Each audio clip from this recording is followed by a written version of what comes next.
Merci beaucoup pour l'invitation et comme je disais à François, pour moi c'est un grand honneur d'être juste après Martine Benamar.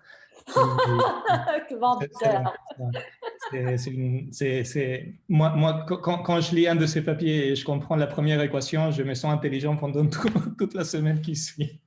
C'est vraiment très sympa. Merci beaucoup.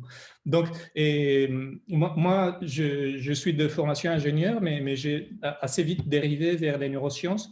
Et une des questions qui m'intrigue le plus, c'est cette question de comment est-ce qu'on acquiert une conscience, une capacité de nous rendre compte qu'il y a un monde autour de nous.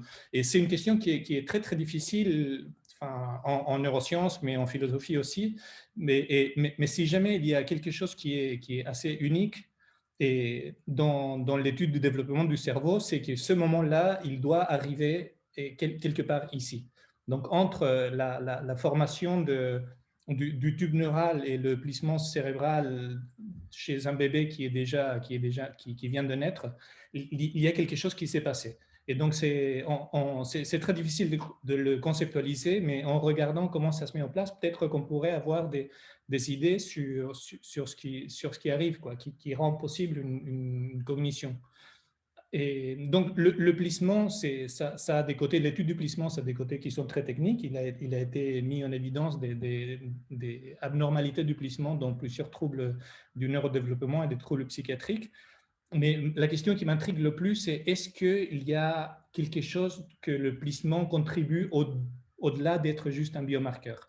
Est-ce qu'il y a un rôle causal du plissement dans l'organisation du cerveau et éventuellement dans l'organisation de la cognition? Donc, comme vous le savez, on connaît depuis plus d'un siècle ces travaux qui montrent un lien entre la forme du cerveau, la géométrie du cerveau et différents paramètres. Donc ici, c'est juste une carte de différents sites architectoniques, l'organisation des différents types de couches corticales, différents types de cellules dans tout le cerveau, et on observe une correspondance. Et ici, elle est peut-être plus marquée qu'elle ne l'est pour de vrai, mais si on regarde des animaux plus petits, cette correspondance semble très claire et assez conservée pendant l'évolution. Donc ici, et je vous mets un peu une autre image. Là, vous voyez à gauche des cerveaux de tout plein d'espèces différentes et vous voyez un lien entre la taille du cerveau et le degré de plissement. Donc, plus les cerveaux sont grands, plus ils sont plissés. Et les cerveaux tout petits, comme celui de la souris ou du rat, que c'est les animaux privilégiés par les neurosciences aujourd'hui, et ils n'ont pas du tout du plissement cortical. Il y a quelques exemples de cerveaux qui sont à la fois grands et pas plissés, comme le lamentin. Donc, le lamentin, il a un cerveau d'un volume qui est pas très loin de celui d'un chimpanzé, enfin, ou autour de celui d'un chimpanzé, mais il n'y a pas du tout de plissement. Alors, ce qui est intéressant, c'est que ce n'est pas uniquement la quantité de plis, comme vous voyez dans l'image à droite, c'est aussi le nombre de ces aires que je montrais tout à l'heure, le nombre d'aires cytoarchitectoniques, même si elles sont difficiles à mesurer d'une manière très objective, on voit que ça augmente. Donc, il y a une augmentation de la complexité est compris comme nombre d'unités qui augmente et leur manière de se connecter, et la taille du cerveau et le degré de plissement. Okay. C'est l'origine de cette organisation du cerveau, et un peu comme par ricochet du plissement. Et c'est une question que Brodmann aussi se posait au départ. Donc, là, c'est une traduction libre de la traduction en anglais du livre en allemand, mais cela doit rester une question ouverte de savoir si la différenciation du cortex est toujours le résultat de causes externes, physiques, ou si de nombreux phénomènes associés peuvent être expliqués autrement, sans rapport avec les conditions de vie extérieures et sans rapport avec la lutte par la subsistance, donc sans des stimuli ou des causes externes, mais plutôt par une propriété de l'organisation lui-même, par une sorte d'énergie de raffinement ou un principe de progression. Donc c'est une époque où on ne connaissait pas encore l'ampleur du rôle de la génétique, quelque part, qui serait d'une certaine manière, par essence, cette propriété de l'organisme lui-même. Et moi, ce qui m'intéresse, c'est de concevoir que aussi les forces physiques du tissu ils sont internes. De la même manière que les gènes sont une force interne, les propriétés du tissu lui-même, c'est des forces internes. Ce n'est pas comme la gravité qu'on subit quelque part. Là, c'est vraiment des forces, comme montrait Martine, et qui sont intrinsèques au tissu et qui l'accompagnent pendant toute son existence. Okay. Donc, dans notre étude de la génétique, c'est vraiment la cause de l'organisation du cerveau qui est la plus considérée la plus importante, celle qu'on discute le plus. Et là, c'est un schéma dans un travail de O'Leary qui est déjà très connu et qu'on voit très souvent, qui montre une manière dont les gènes pourraient contrôler la formation d'aires superarchitectoniques. Donc ici, ce qu'on voit, c'est des gradients de molécules et qui sont établis très très tôt dans le cerveau de la souris. Dans cet exemple, il y a plusieurs centres qui sont l'origine de la diffusion de ces molécules et ça produit des gradients. Okay, donc là, on voit quelques-uns de ces gradients et ensuite, par des mécanismes qu'on ne connaît pas encore, ces gradients deviennent des régions discrètes.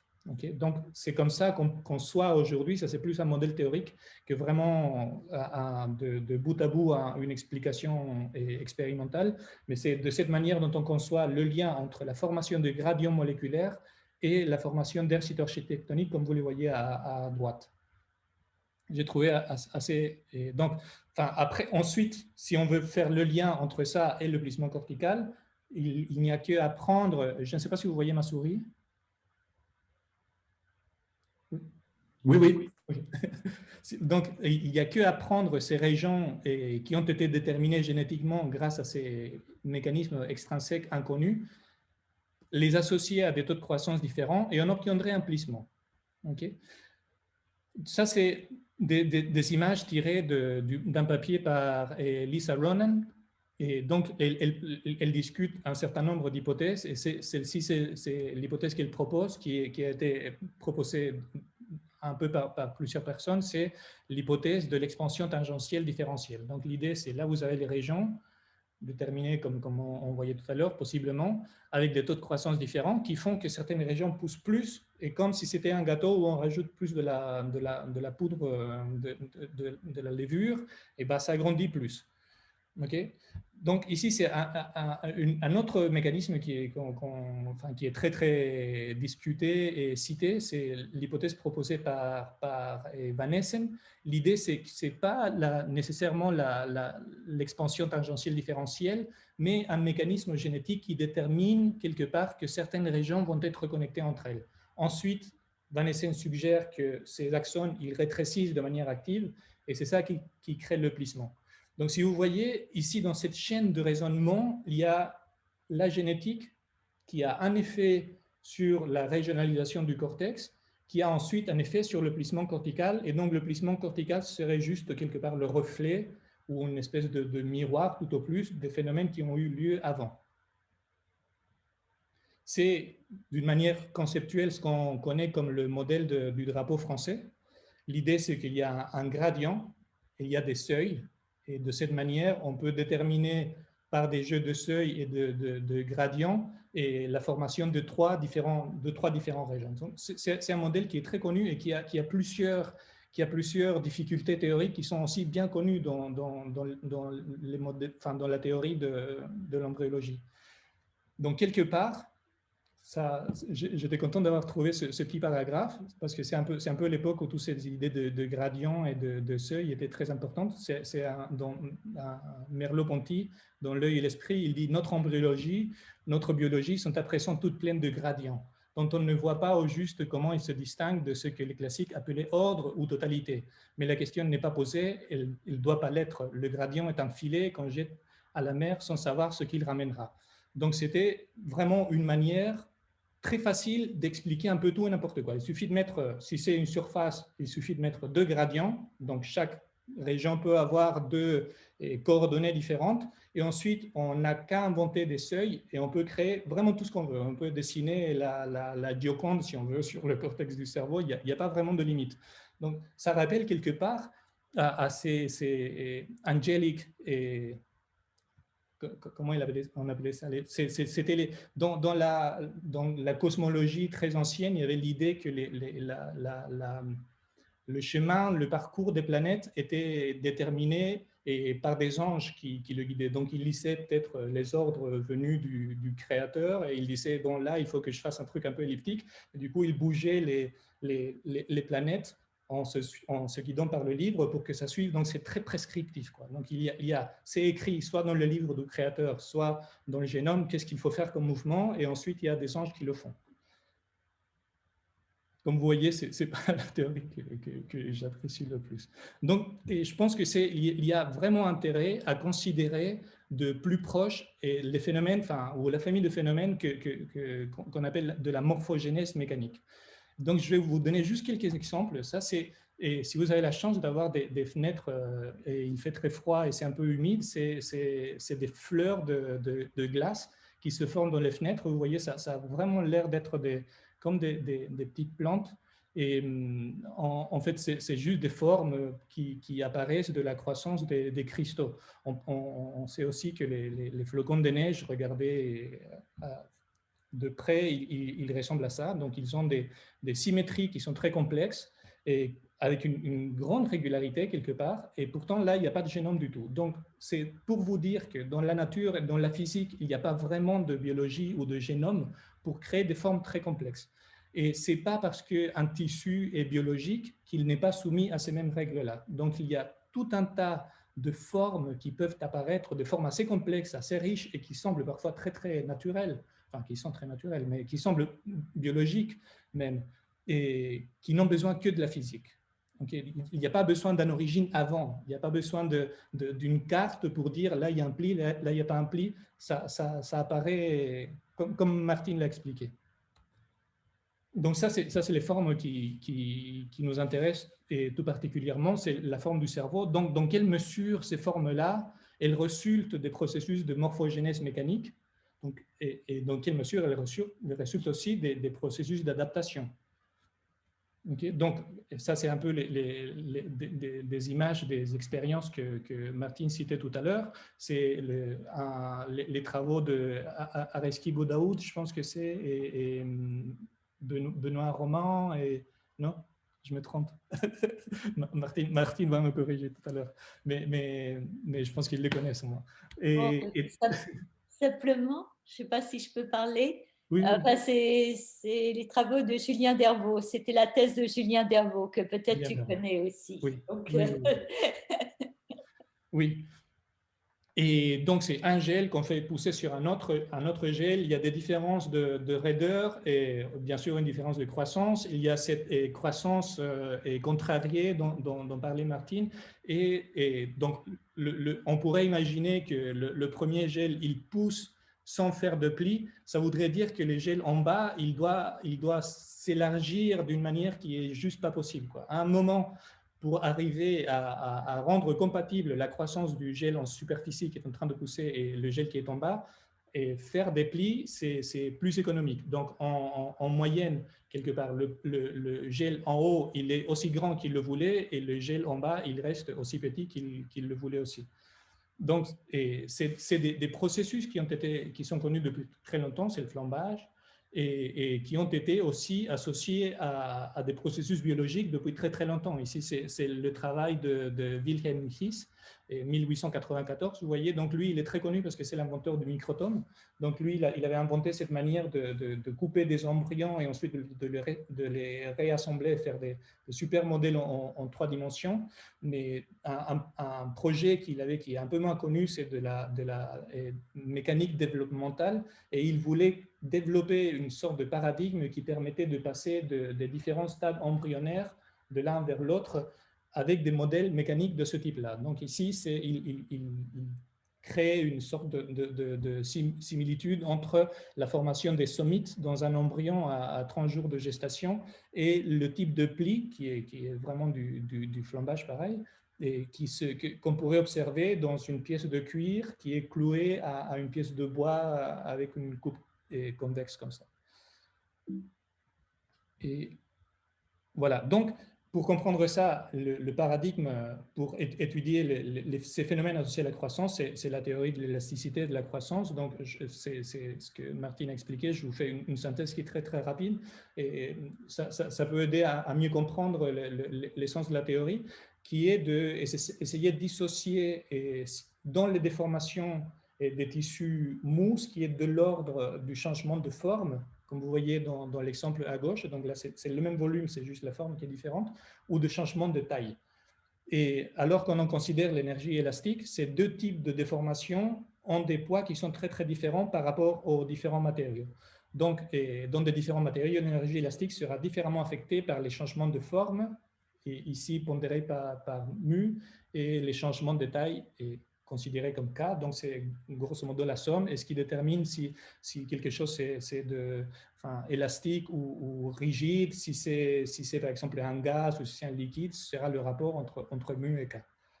Okay, donc ça peut s'exprimer en termes mathématiques avec les tenseurs de déformation qu'on a vu tout à l'heure. Okay, donc ici, pour donner un exemple tiré du papier d'Ophélie, et ici, on voit une pièce, un morceau de tissu mou découpé en petits cubes. On imagine qu'il y a une déformation. On veut savoir quelle est l'énergie élastique associée à cette déformation. On peut isoler chacun des petits cubes et regarder quelle est la taille qu'il a maintenant par rapport à la taille qu'il avait en repos. Okay, donc, cette taille en repos, elle est virtuelle. Elle n'existe pas pour de vrai. Mais c'est par rapport, normalement, si on laissait le petit bout de tissu à lui-même, il reviendrait à sa taille en repos.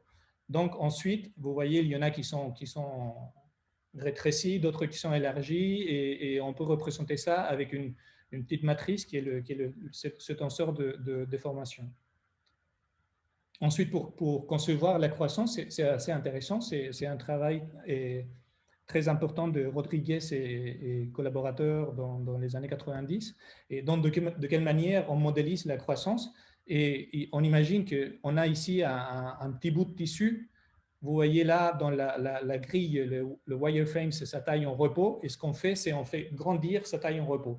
Donc maintenant, pour être en repos, c'est le repos qui est changé. C'est le repos qui est différent. Et là, vous pouvez un peu imaginer de quelle manière cette croissance est contrainte, enfin, elle peut avoir un effet. Si vous avez deux petits bouts de tissu où il y en a un qui voudrait grandir et l'autre qui ne voudrait pas grandir, eh ben, il va falloir qu'il trouve un accord. Donc, ça produit une forme un peu, enfin, qui résulte de la balance entre les différents souhaits de croissance des différents volumes de tissu. Voilà la manière dont on exprime ça en termes du tenseur de déformation. Le tenseur total, il résulte du tenseur de déformation produit par l'élasticité et celui produit par la croissance. Donc ensuite, comment on fait devenir cette théorie effectivement dans un modèle? Et là, il y a Walt Disney qui vient à notre aide. Donc, Walt Disney, il s'intéressait aussi, tout comme moi, à la neige et à la glace, et ils ont appelé des très très bons physiciens qui ont développé, enfin qui ont mis à point cette méthode qui est assez incroyable et qui s'appelle la méthode du point matériel. Donc tout ça, c'est des simulations, c'est de la neige faite par tout plein de petites particules. Et c'est très, très difficile d'un point de vue numérique à modéliser parce que ce n'est pas un objet qui est continu. Il peut avoir la forme d'une seule boule de neige ou être décomposé en plein de petits morceaux. Il peut être collant si jamais c'est plus liquide, si c'est plus solide. Là, vous voyez, même ils arrivent à ressoudre. Ça semble trivial, mais quand vous essayez de faire ça avec l'ordinateur, c'est hyper compliqué. Donc, essayer de déterminer la collision entre deux objets qui deviennent tout d'un coup une centaine d'objets, c'est très, très compliqué.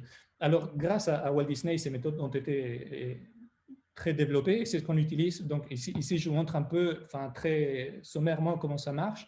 L'idée, c'est de mélanger deux points de vue qui sont complémentaires en simulation. C'est le point de vue lagrangien, où on modélise des tissus ou des objets par tout plein de petites particules, et le paradigme eulérien, ou au contraire, qui est plus inspiré de la dynamique de fluide. Ce qu'on a, c'est une grille, et on se demande combien de fluide il y a dans chaque case de la grille. Et la beauté de la méthode, c'est qu'il combine les deux. Donc, il y a des choses qui sont très faciles à faire avec des particules. Elles sont faites avec des particules, c'est la partie en haut de ma figure. Ensuite, ces particules, leurs propriétés, donc la masse, la position, la vitesse, le tenseur de formation, etc., sont propagées à une grille eulérienne. Donc, c'est ma figure 2. Maintenant, c'est comme si c'était un fluide. Là, vous faites tout ce qui est facile à faire dans la grille eulérienne, en particulier appliquer des forces externes ou renforcer des conditions de bord. Et une fois que tout ça c'est fait, et ben, vous revenez vers des particules et vous faites encore votre déplacement des particules qui est très facile à faire. Donc, ça se fait pour modéliser une pièce de tissu, il faut des millions de particules, mais maintenant, grâce au GPU, c'est quelque chose qui est assez facile à faire.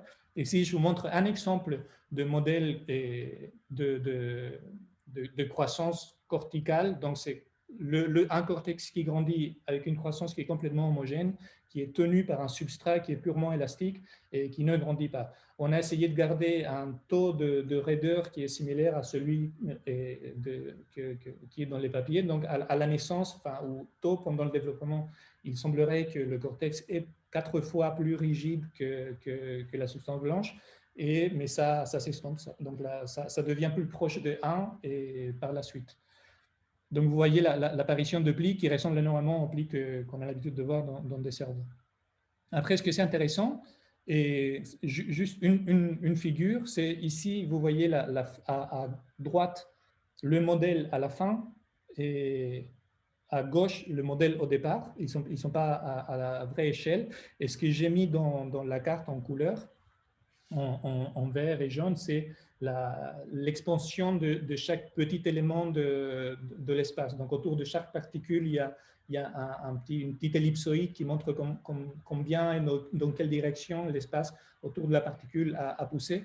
Et là, vous voyez, en général, ça se voit mieux dans la carte plate, et enfin, dans le modèle avant le plissement, les gyris ont tendance à s'élargir et les sulcis ont tendance à rétrécir. Donc, je pense que c'est un point qui est important à considérer. Souvent, quand on fait de la neuroimagerie en particulier, on n'a pas accès vraiment aux forces mécaniques, on a accès uniquement à l'image. Et on a l'impression, quand on voit ce type d'extension, qu'il y a une extension qui est quelque part localisée, mais ici, même avec une croissance qui est strictement homogène, la déformation finale est inhomogène, il y a expansion des gyris et contraction des sulcis. Okay. Ce que c'est plus intéressant si on regarde dans le volume, c'est que chacun de ces gyris et de ces sulcis vient associer, chacun de ces plis vient associer à un pattern de stress résiduel qui est très similaire et reproductible.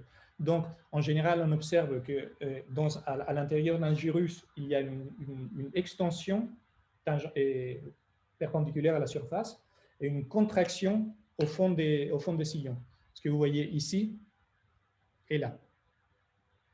Okay. Donc, ce type de stress résiduel, c'est un peu ce que vous voyez si vous avez une pastèque qui est très mûre et vous coupez, il suffit de couper un tout petit peu et la pastèque s'ouvre toute seule. Donc, c'est pas qu'il y a une force externe, c'est une force qui est un peu intrinsèque à la pastèque à cause de sa croissance. Et ici, je vous montre, donc ça c'est une image d'histologie du furet et un peu l'effet que ces forces peuvent avoir sur les cellules. Là où vous voyez toutes les cellules toutes ratatinées au fond des sillons. Et c'est pas, enfin, si je peux revenir en arrière, c'est le contraire un peu dans ces régions-là des gyris. Mais ici, c'est particulièrement frappant combien les cellules ont pris cette forme toute ratatinée. D'accord, donc ça c'est le papier d'où viennent ces informations, et en particulier, Ophélie a fait un review de différentes manières, et c'est un domaine de recherche qui est très actif, qui montre les différentes manières dans lesquelles le tissu biologique en développement peut réagir à des forces et des contraintes mécaniques. Donc ça peut agir sur la prolifération cellulaire. Des cellules souches neurales et en culture se divisent plus sur des substrats mous que sur des substrats rigides.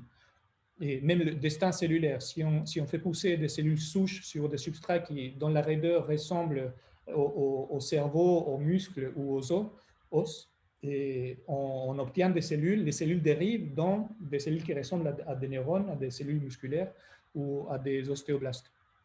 Et même la forme cellulaire, donc les neurones qui poussent dans des substrats plus mous ont tendance à créer plus de branches que celles qui poussent dans des substrats rigides. Et même le guidage axonal, donc maintenant il y a plus d'expérience. Celle-ci, elle est assez jolie. Ce que vous voyez ici dans la figure A, c'est tout plein de poutres, de petits filaments avec une forme ellipsoïdale, comme des spaghettis. Et on fait pousser des axones là-dessus, sur ce lit de spaghettis. Donc, le lit de spaghettis, il est plus flexible dans cette direction que dans celle-là. Et on regarde quelle est la direction préférée par les axones, et ils ont tendance à préférer clairement l'angle 0, donc la direction la plus rigide. Donc aussi, toutes ces forces produites par le plissement pourraient avoir un effet causal sur tout plein d'effets. Ils pourraient agir sur la prolifération cellulaire, sur le destin cellulaire, sur la forme de cellules, même sur le guidage axonal. Et là, c'est purement les formes. Je ne parle pas encore des effets du changement de géométrie induit par la formation des plis. Donc, dans le point de vue par lequel on a commencé de voir, on a cet effet des gènes sur la forme. Mais ce que j'aimerais, enfin, la recherche qu'on mène, ce qu'on aimerait savoir mieux, c'est comprendre, c'est comment des contraintes géométriques et mécaniques influencent ou peuvent influencer et définir l'organisation cérébrale et potentiellement la géométrie de notre cognition aussi. Donc, on serait intéressé par voir, et pas uniquement les gènes induisant des formes, mais potentiellement aussi les formes, la mécanique et la géométrie ayant un effet sur l'expression des gènes, sur l'organisation du cerveau, son développement, son évolution. Donc, on se demande, est-ce qu'il serait possible d'avoir quelque chose de cet ordre-là? Ça, c'est un projet qu'on essaie de mettre en place depuis très longtemps. Enfin, j'espère que ça se fera un moment. Donc, ça, c'est un peu une carte des régions cytoarchitectoniques chez le furet. On observe encore une fois ce lien à plusieurs endroits entre plissement cortical et organisation cytoarchitectonique, donc avec certains sillons qui divisent vraiment des champs très différents. C'est le cas ici dans le cortex frontal ou dans le cortex somatosensoriel du furet. Et la conception habituelle, c'est que des pistes moléculaires, des gradients de molécules ont produit cette organisation et ont produit le plissement. Nous, on se demande, est-ce que le plissement n'est pas un phénomène autonome et pas causé par la génétique directement? Donc, si jamais on arrivait à influencer ce phénomène purement mécanique et changer le plissement pour un pattern qui serait différent, sans rien changer d'autre, quels seraient les effets que ça pourrait avoir sur la cytoarchitecture et sur la connectivité du cerveau? Donc, on pourrait trouver quelque part l'équivalent d'un mutant génétique, mais pas un mutant génétique, mais un mutant mécanique, donc une sorte de perturbation mécanique qui pourrait ne pas affecter rien d'autre. Donc, enfin, la piste qu'on poursuit, c'est d'essayer d'utiliser les ultrasons. Je vous montrerai, dès qu'on aura les résultats, vous le saurez. Et donc, l'idée serait d'utiliser l'ultrason. Avec l'ultrason, on peut bien sûr mesurer, mais on peut aussi pousser et avec une force qui est assez forte, comme pour soulever des petits objets. Il y a souvent, si le crâne n'est pas très épais, il n'y a même pas besoin d'ouvrir le crâne et on pourrait aller pousser au cerveau. Et si jamais on se débrouillait pour pousser exactement au point critique que montrait Martine et où la forme d'un pli va se définir, si jamais on poussait, on pourrait peut-être influencer le plissement pour se former d'une manière alternative. Donc, ensuite, l'idée serait de comparer les résultats qu'on obtient, enfin, le développement normal du furet avec le développement du furet qui aurait subi cette perturbation mécanique. Donc, pour ça, on a entrepris depuis plusieurs années, et en collaboration en particulier avec les collègues de Neurospin, et un projet pour étudier le développement du furet en résonance magnétique, histologie, et ça pour l'instant. Donc, on a et pourquoi le furet? Si vous ne savez pas, le furet, il est très intéressant. Contrairement aux petits bébés humains, à la naissance, ils ont un cerveau, ça c'est P0, c'est le jour postnatal 0. Ils ont un cerveau qui est complètement lisse, un peu de la taille d'un cerveau de souris. Et c'est 2 jours après, 4 jours après, il est encore assez lisse. Enfin, au moins à l'œil nu, on ne voit rien du tout. Et c'est entre P4 et P8 qu'un pattern de plissement se met en place. Et quand on regarde ce pattern de plissement, il y a tous les plis de l'adulte qui ne sont pas là exactement de la même forme, mais qui sont présents.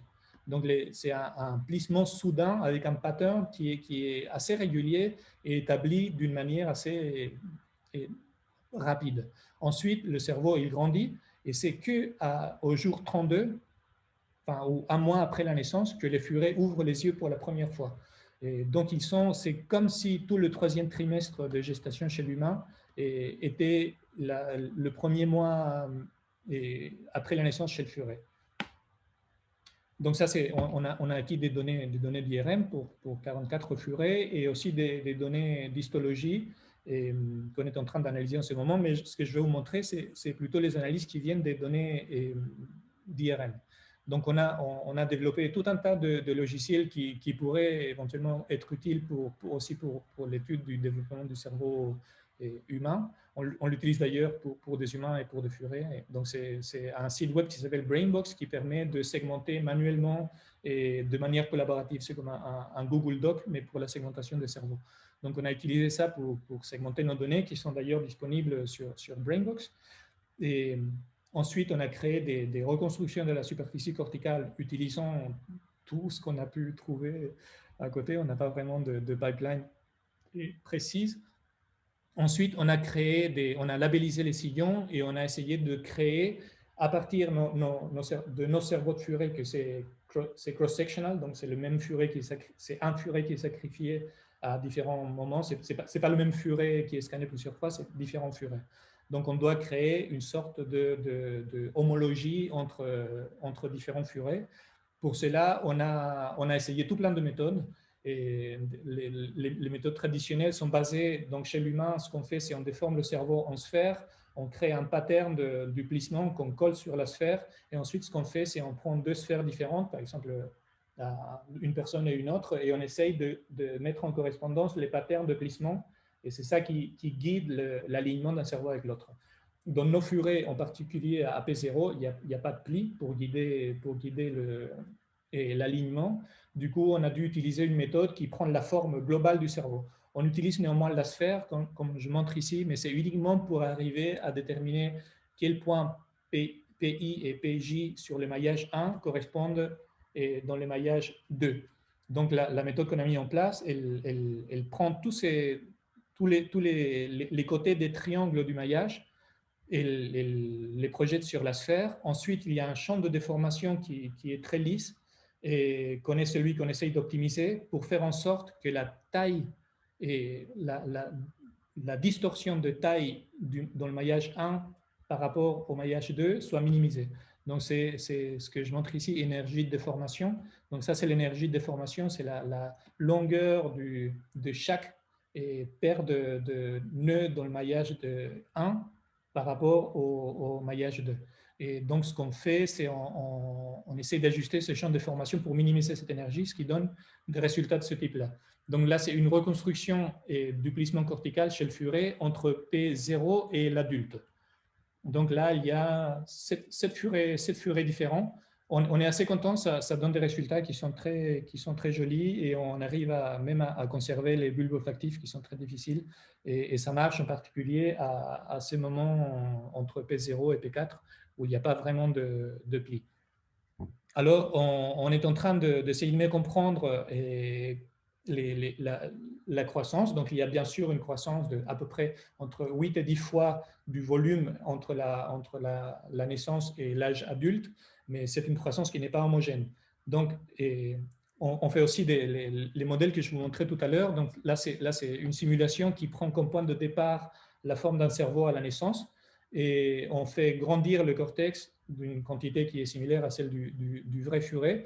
Et on observe en particulier un pattern de plissement qui est assez régulier. Bien sûr, si on change un peu la forme, le pattern il peut être modifié, mais on obtient un nombre de plis qui est similaire à celui de furet, et même avec certains plis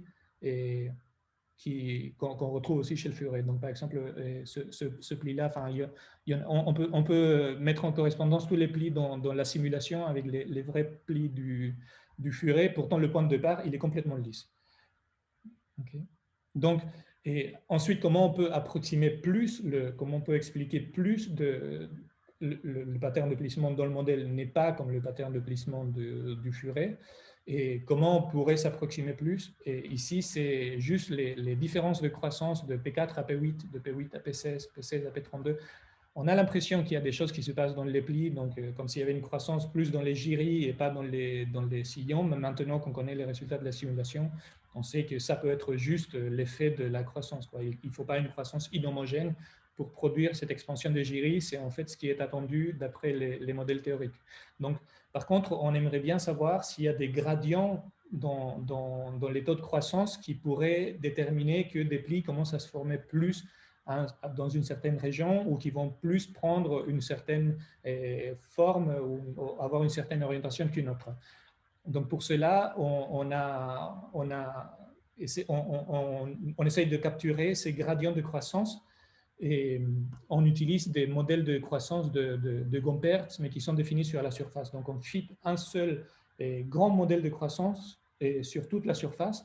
Et donc, le modèle de Gompertz, il est intéressant. Il n'est pas nécessairement celui qui est le vrai modèle, enfin, la vraie manière dont le cortex grandit, mais il permet de voir des phénomènes qui sont intéressants. Donc, avec un modèle de Gompertz, on peut déjà avoir des idées sur l'hétérochronie.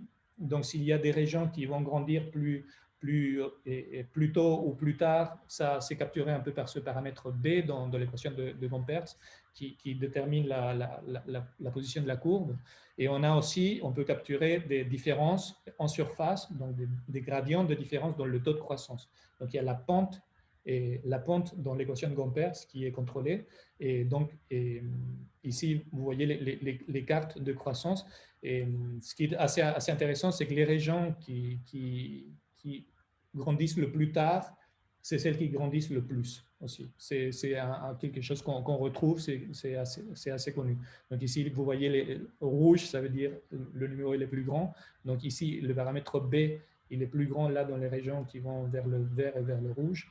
Et c'est les mêmes régions où le taux de croissance est le plus rouge, donc plus important. Voilà, donc ça c'est des travaux qui sont en cours. Un autre travail qui est en cours, c'est l'étude du développement de la connectivité. Il y a Céline Delettre qui vient de finir sa thèse là-dessus avec des résultats assez intéressants. Et je ne vais pas rentrer dans les détails. Et ce que je peux vous dire, c'est que c'est très compliqué parce que les méthodes de tracking, en particulier pour la connectivité cérébrale, elles sont conçues pour travailler chez l'adulte humain, où il y a une substance blanche, où il n'y a pas de neurones, et il y a un cortex où se trouvent tous les corps des cellules neuronales. Et par contre, dans le furet, pendant le développement, en particulier à P0 et à P2, il y a encore des neurones qui sont à l'intérieur de ce qui sera la substance blanche, en train de migrer vers les couches supérieures. Donc ça crée, en plus, c'est des vagues de migration neuronale, ce qui crée vraiment des anisotropies bizarres, et on a vraiment du mal à faire du tracking, ou au moins à être sûr que les trackings qu'on obtient, ce n'est pas juste un artefact. Alors pour cela, encore une fois, on aimerait avoir une approche qui parte d'une création d'hypothèses, de modèles. Et je voulais vous montrer, donc ça c'est un peu chez l'adulte, il n'y a pas vraiment de problème, on arrive à avoir des très beaux trackings. Ça c'est une tractographie sur un furet adulte. Vous voyez les fibres en U en lien avec le plissement. Donc ce qu'on voudrait savoir, c'est comment ces fibres en U en particulier se mettent en place. Donc, du coup, pour mieux comprendre en particulier ce qui se passe pendant le développement, on est en train de travailler avec des modèles qu'on veut encore une fois faire très simplement. Donc, pour l'instant, les modèles qu'on utilise, ils considèrent uniquement 3 phénomènes. Ce qu'on voudrait, c'est avoir le modèle nul quelque part. Donc, faire le moins d'hypothèses possible. Et donc, la première idée, c'est qu'on fait pousser des fibres. On a un cortex, des fibres poussent. Et les fibres poussent en suivant l'orientation du substrat. C'est ce qu'on appelle du templating. Donc, si jamais il y a des formes qui sont données dans un milieu de culture, et les fibres axonales vont suivre cette tendance. Mais si jamais c'était d'autres fibres qui étaient là avant, elles vont aussi suivre cette tendance. Il y a un évitement des régions à forte densité. S'il y a déjà beaucoup de fibres à un certain endroit, on ne peut pas mécaniquement en faire passer plus. Donc, du coup, une fibre à cet endroit-là va éviter le centre et va plutôt faire un détournement dans sa progression qui est juste vers l'avant. Et finalement, il y a une composante un peu aléatoire.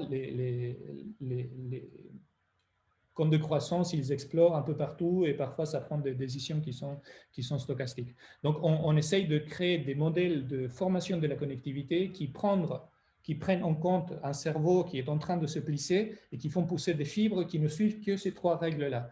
Et ici, je vous montre quelques exemples. Là, c'est quand on fait pousser des fibres.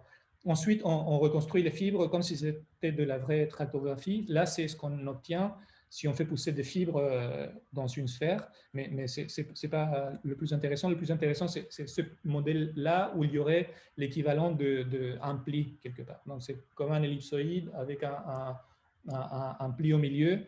Et vous voyez déjà des liens qui sont pas, enfin, qui rappellent quelque part les fibres en U dans un vrai pli ou une organisation qui n'est pas triviale, quoi. Donc, et ça pourrait montrer une manière dont la géométrie d'un cerveau plissé pourrait affecter la manière dont un cerveau se plisse. Et donc, si jamais on arrivait à avoir un furet avec un pattern de plissement altéré, on pourrait avoir des prédictions sur la manière dont ce cerveau devrait se connecter. Donc, juste en guise de conclusion, donc, moi, ça fait très longtemps que je m'intéresse au plissement. Il y a une communauté de gens qui s'intéressent au plissement. Je pense que un prochain pas, c'est un peu de considérer l'importance du plissement, pas en tant que biomarqueur uniquement, mais aussi potentiellement comme une source de causalité et pour la détermination de l'organisation du cerveau, en plus de la génétique et de l'activité fonctionnelle, on va dire. Donc, après la synthèse évolutive moderne qui combinait des perspectives monogéniques et polygéniques sur l'évolution, et on est passé sur ce qu'on appelle une synthèse évolutive étendue qui vise à inclure davantage de processus tels que les contraintes du développement, l'héritage non génétique ou l'auto-organisation. Et ce que je vous ai montré, c'est des exemples de cela, donc des phénomènes qu'on appelle un peu émergents. Et on parle de l'évolvabilité d'un organisme et ça devient une propriété qui est importante. Donc, on doit être capable de créer des organismes, des structures qui puissent évoluer et s'adapter.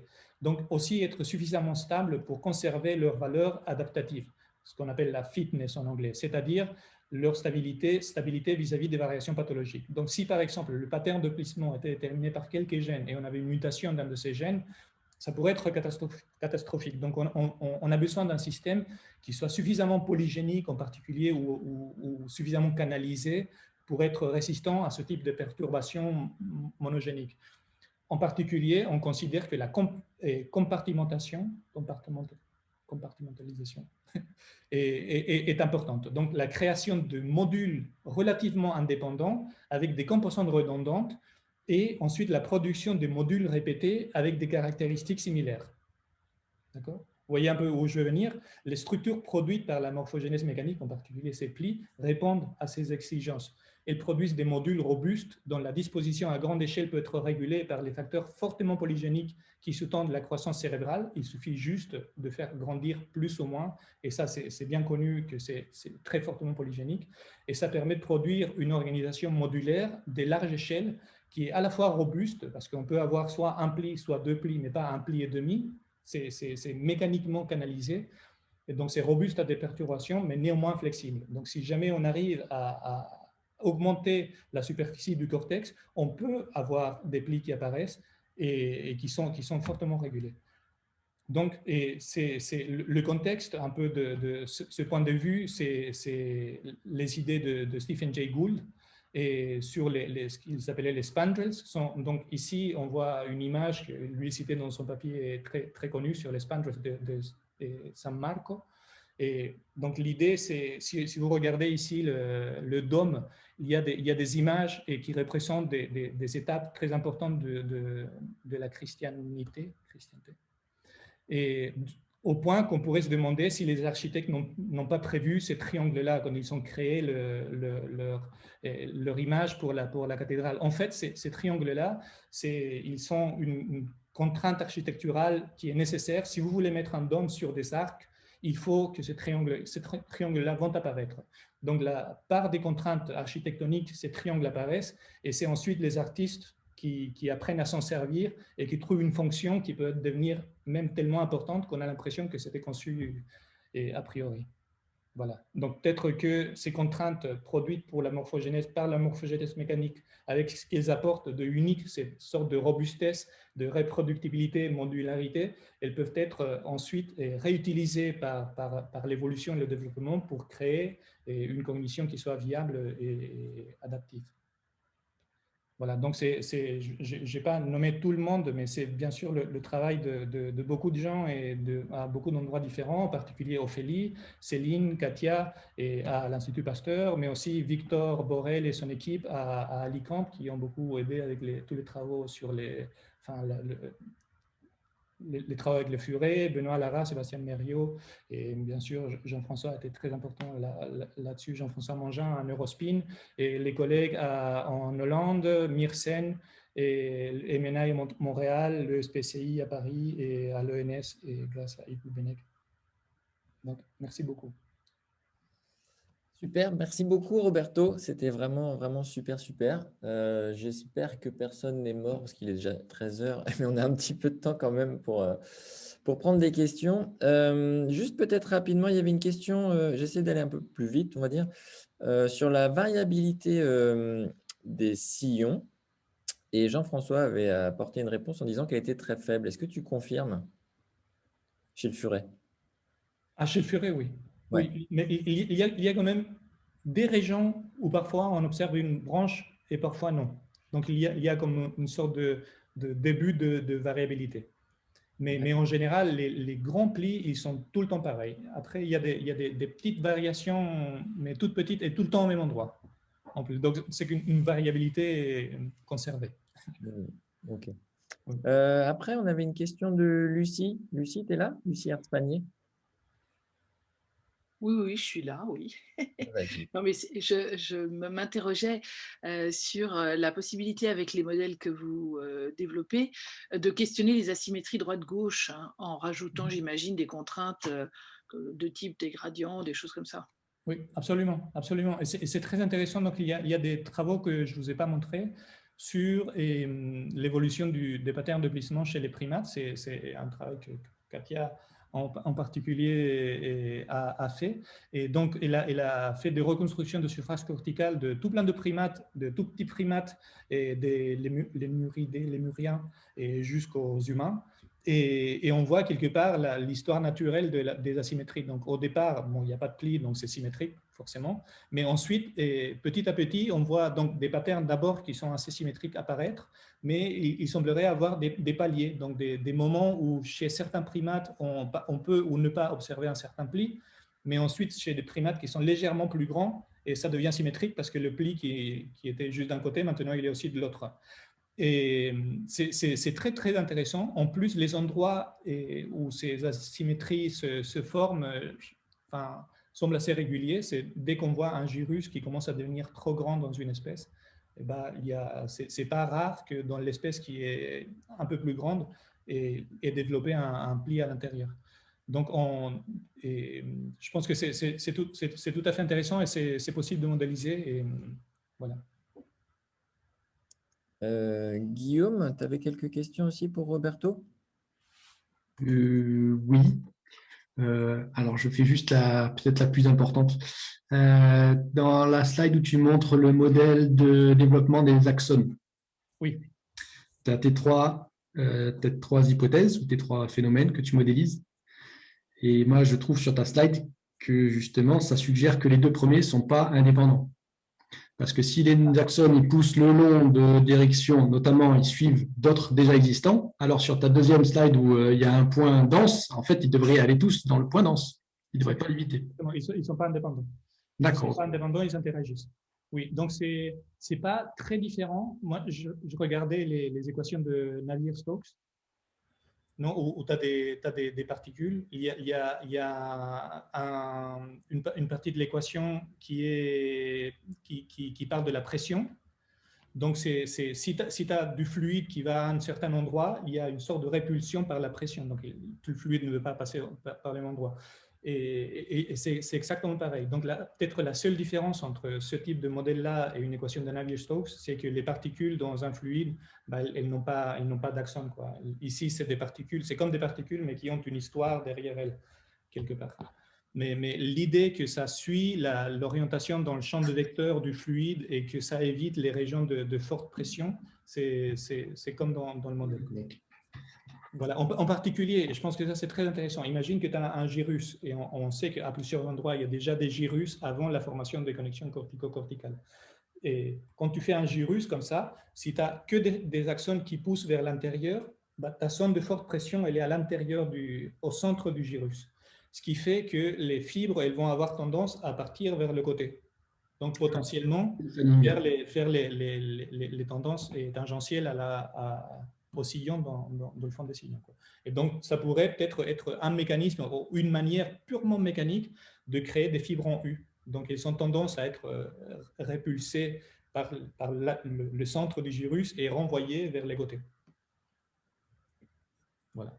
Mais la seule manière de le savoir, enfin, on fera les modèles, je pense que ça va donner ça. C'est un peu ce qu'on voit déjà, mais vraiment, pour de vrai, on va le voir chez le furet. Si on arrive à mettre un pli qui soit perpendiculaire aux plis normaux, il devra avoir des fibres en U perpendiculaires qui relient des régions du cerveau qui n'ont jamais été reliées pendant toute l'histoire de l'évolution des mammifères. Ok, merci. J'ai d'autres questions, mais je laisse la parole tout à l'heure peut-être. Ouais. Peut-être Benjamin, si tu avais une question alors d'un autre ordre, mais Roberto pour cette présentation. Moi, je me posais une question. On voit beaucoup de très belles simulations en 3D. Je me posais un petit peu la question des outils qui avaient été utilisés et qu'est-ce qui motivait ce choix? Pour les outils, j'ai eu un peu de mal à entendre. Donc c'est comme pour les simulations que tu as montrées, les simulations en 3D. Oui, les simulations, c'est du code qu'on développe nous. Et c'est basé sur des bibliothèques de Material Point Method. Et maintenant, il y en a un certain nombre.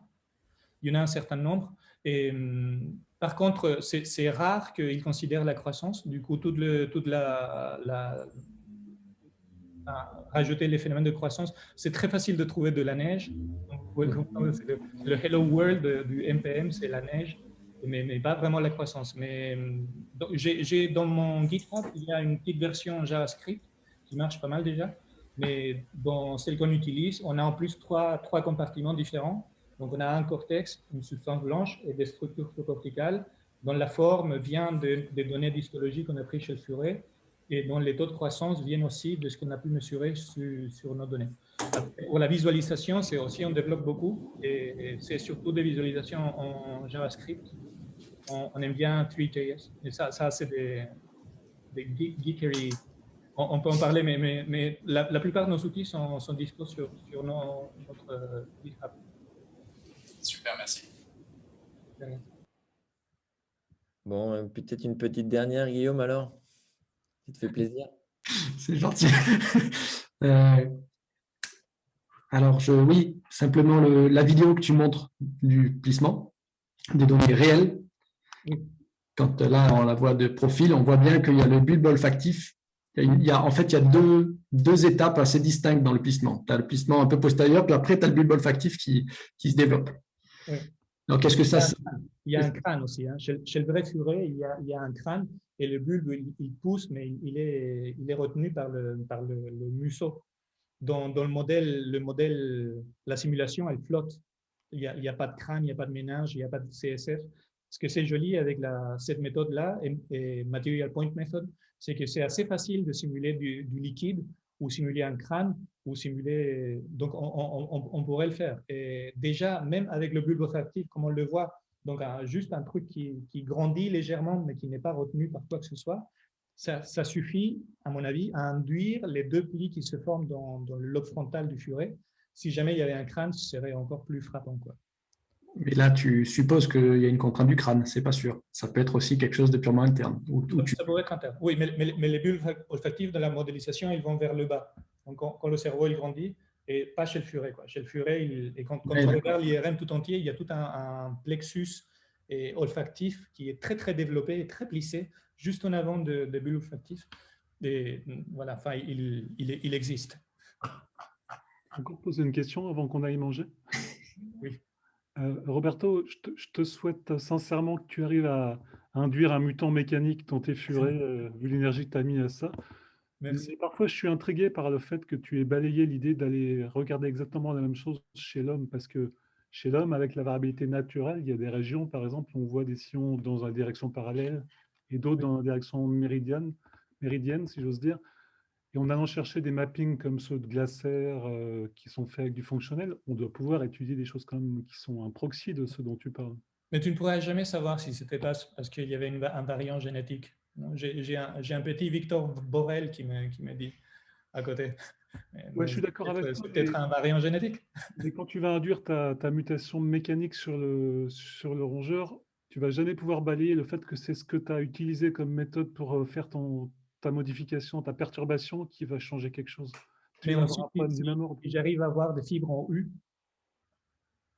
ou un bord superarchitectonique différent, ça va être plus compliqué à expliquer par le petit Victor Borel.